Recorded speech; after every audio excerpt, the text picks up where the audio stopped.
a voté en faveur de résolution. স্বাধীন ফিলিস্তিন রাষ্ট্র প্রতিষ্ঠার প্রস্তাবের পক্ষে ভোট দিয়েছে জাতিসংঘের সাধারণ পরিষদের অধিকাংশ সদস্য দেশ। এই প্রস্তাবকে নিউ ইয়র্ক ঘোষণা বলা হচ্ছে। প্রস্তাবে ফিলিস্তিন ইসরায়েল দ্বিরাষ্ট্রীয় সমাধানের প্রচেষ্টায় তৎপরতা আনার কথা বলা হয়েছে। এতে বলা হয়েছে, ফিলিস্তিন রাষ্ট্র প্রতিষ্ঠা হলে সেখানে হামাসের কোনো সংশ্লিষ্টতা থাকবে না। শুক্রবার যুক্তরাষ্ট্রের নিউ ইয়র্ক শহরে জাতিসংঘের সদর দপ্তরে এ ভোটাভুটি হয়। প্রস্তাবের পক্ষে ভোট দিয়েছে সাধারণ পরিষদের 142টি দেশ, বিপক্ষে ভোট দিয়েছে মাত্র 10টি দেশ। তাদের মধ্যে ইসরায়েলের ঘনিষ্ঠ মিত্র যুক্তরাষ্ট্র রয়েছে। ভোটদানে বিরত ছিল 12টি দেশ।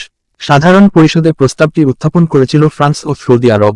ফিলিস্তিনের প্রশ্নের শান্তিপূর্ণ নিষ্পত্তি এবং দ্বিরাষ্ট্র সমাধান বাস্তবায়নের বিষয় নিউ ইয়র্ক ঘোষণার অনুমোদন, এই শিরোনামে এই প্রস্তাবটি উত্থাপন করা হয়। এতে সমর্থনকারী 142টি দেশের মধ্যে ভারতও ছিল। এতে উপসাগরীয় আরব দেশও এটিকে সমর্থন করেছে। তবে প্রস্তাবে আমেরিকা ও ইসরায়েল তীব্র বিরোধিতা করেছে। তাদের মতে, এই প্রস্তাব একপাক্ষিক এবং এটি শান্তি আলোচনার পথে বাধা সৃষ্টি করবে। ইসরায়েলি রাষ্ট্রদূত এটিকে বাস্তবতা বিবর্জিত বলে আখ্যা দিয়েছেন। প্রস্তাবের বিপক্ষে ভোট দেওয়া অন্যান্য দেশগুলো হল Argentina, Hungary, Micronesia, Nauru, Palau, Papua New Guinea, Paraguay এবং টঙ্গা। 2023 সালের 7 অক্টোবর ইসরায়েলে হামলা চালায় হামাস। তার এই পরিপ্রেক্ষিতে সেদিন থেকে গাজায় নৃশংস হামলা চালিয়ে যাচ্ছে ইসরায়েলি বাহিনী। 7 অক্টোবর হামাসের হামলার নিন্দা না জানানোর জন্য জাতিসংঘের বিভিন্ন সংস্থাকে নিয়ে প্রতিক্রিয়া জানিয়ে আসছে ইসরায়েল।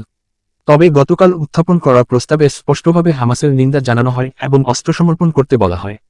এই ভোটাভুটি এমন সময় অনুষ্ঠিত হল যখন চলতি মাসের 22 তারিখে রিয়াদ ও প্যারিসের সভাপতিত্বে সাধারণ পরিষদের অধিবেশন বসতে যাচ্ছে। সেখানে ফ্রান্সের প্রেসিডেন্ট ইমানুয়েল ম্যাক্রো ফিলিস্তিনের স্বীকৃতি দেওয়ার প্রতিশ্রুতি দিয়েছেন।